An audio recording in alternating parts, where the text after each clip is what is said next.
A warrior is always ready for battle. I want to qualify for the Boston Marathon. But to qualify, depending on your age, for my age group, I have to run like a 7:03 pace for 26.2 miles.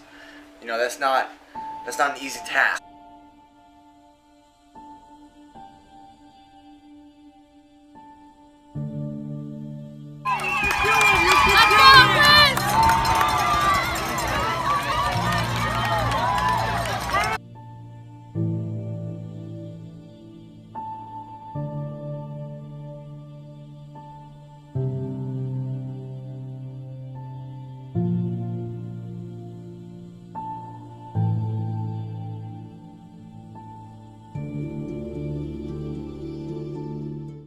Welcome to the last training episode before the race. We have a week. Staying hydrated. Just finished the first taper week. I did 51 miles. Next week is probably going to be about 35. And basically all I did this week was 8.5 mile runs, essentially. I had a couple heat runs, one intensity run, which I did yesterday, so that was on Friday. My hamstring's still giving me issues, so I did not run fast necessarily, where you're going to increase your stride length and stretch your hamstring more. I didn't want to aggravate it, but I did basically a hilly treadmill run. My marathon training plan that I had mapped out called for a 6-mile tempo at marathon pace. So I figured, okay, well, I can't do that right. I don't want to risk it and do that right now. So I figured I'd run tempo effort for the same amount of time, about 36 minutes. So I ended up running 36.5 minutes. I did 5 miles with hills. Even though I was running 7-minute pace, with the hills, with the incline, my grade adjusted pace was 5:39. So it was a good effort. And when you're running uphill, you have shorter strides, so hopefully, it's less strain on the hamstring. But now I'm done. I'm not doing any more intensity whatsoever. I'm gonna make sure my hamstring is as good as can be before the race. So right here I have a table set up of everything I want to use in the race. All right, so we have a Garmin watch, essential, help me stay on pace, not go out too fast. We have the Nike sleeveless dry fit running singlet, okay, my favorite. Then we have the Run Rabbit shorts, probably 4 inchers, I don't know, whatever. They're really good. I like them.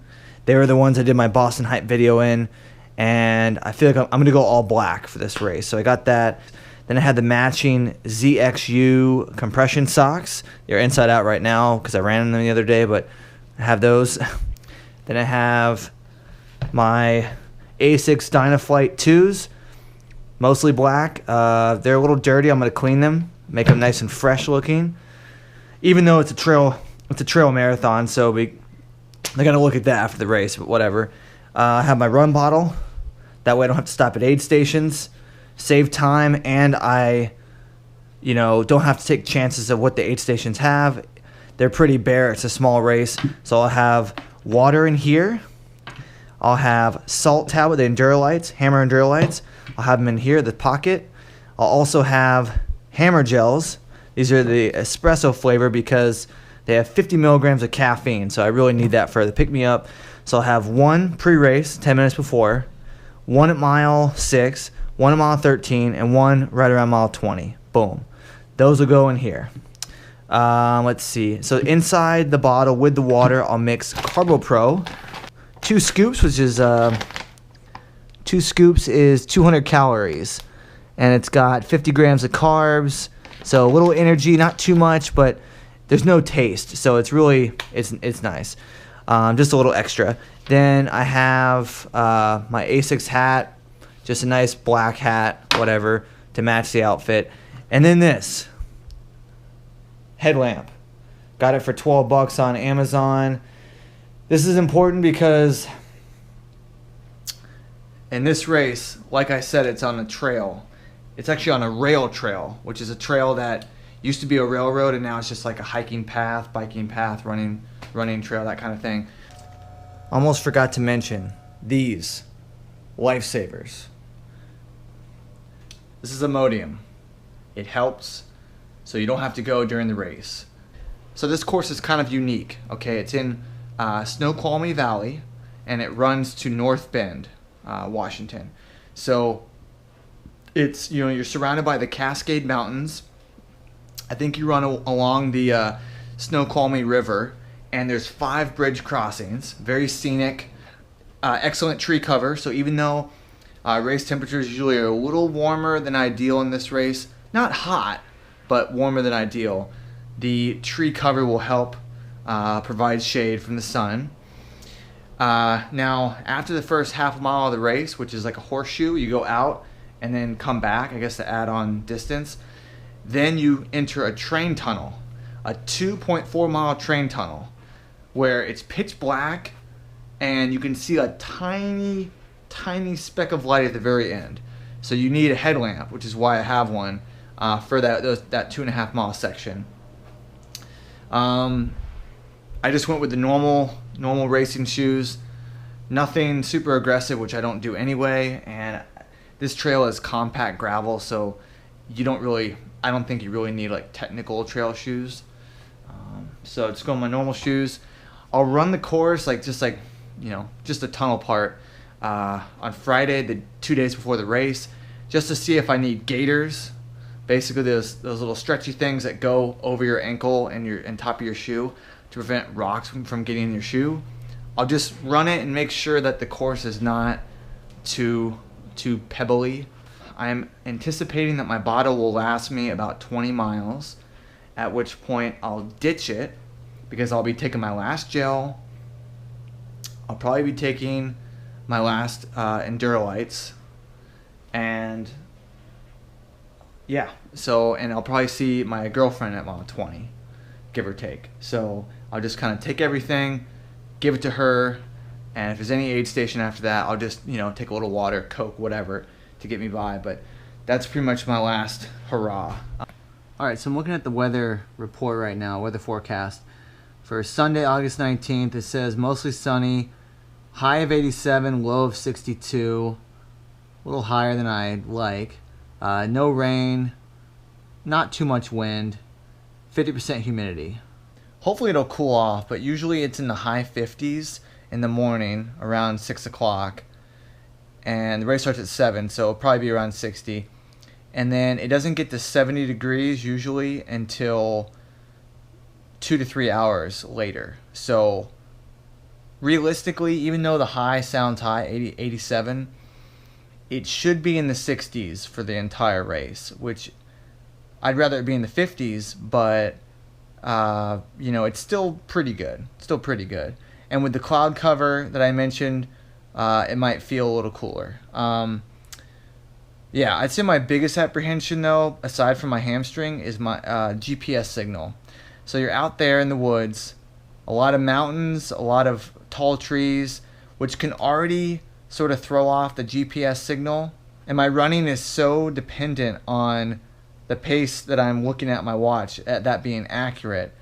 I'm worried that it won't be accurate. We'll see. Like, the race itself is accurate because it's USATF certified, and it's a Boston qualifier, but the mile markers are always off. I've read race reviews, so I'm not going to go off the mile markers. The tunnel, I don't know if my GPS is going to work in the tunnel either. So there's a lot of question marks about that. But mainly my watch will help when the GPS signal is working, especially in the beginning of the race, help me not go out too fast.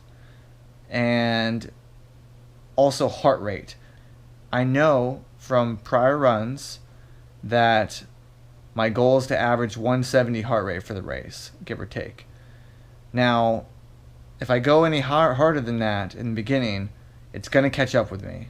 And once you get your heart rate elevated, you can't really bring it down. It's very hard. Even when you slow down, your heart rate doesn't recover that much when you've been going for a long time. The only way to recover would be to walk, which is not an option. So you have to really control your heart rate early on, because no matter what, it's going to go up over time. So got to keep it in the 160s. First mile under 160 most likely. Then it'll be in the 160s. Hopefully through the first 9 miles or so, 9-10 miles. Then creeping up into the 170s. Then from there it's like whatever. But the first 10 miles, try to keep it 170 or below. So a lot of you guys have asked me if there's any athlete tracker, like how can you follow my race. There's unfortunately no live tracking for this race. Like I said, it's very small, 500 or 600 people, that's it. I will not post any results on Strava or Twitter until my video comes out of the race. So it'll be like when you're watching the video of the race, it'll be like you're watching it for the first time, like because you don't know what's going to happen, you know. So that's what I'm going to kind of do it like that. So I'm going to try to keep it quiet how the race actually goes. So one thing that's kind of exciting about this race is there was a like cougar attack or mountain lion attack like 2 months ago, and a cyclist died actually. So, and it was just right around this area near the finish of this race. So I mean, we're out in the wilderness. Anything can happen. Now, you may be asking yourself why I picked a trail marathon to go for a PR, to go for a sub 240. Well, aside from just all the cool gimmicks like running through a tunnel, you know, nice scenery, a new state. Plus, I have a buddy from Hawaii that's coming over to do it because he has family in Washington. Also, I just chose it because I feel like the trail will be more interesting. It will be lower impact on the legs, on the muscles, which has always been a problem for me in marathons. And it's a very fast course. Even though the weather is a little hotter than ideal, even though the mile markers are off, there's not a lot of competition, there's no crowd support, there's not a lot of aid stations, and yeah, I mean, and running off-road obviously is not as fast as running on asphalt. But the course is very easy in terms of there's no hills, and there are some good downhill sections to really pick up some speeds. I'm either going to break 240 or 240 is going to break me. Come back with your shield. Or on it.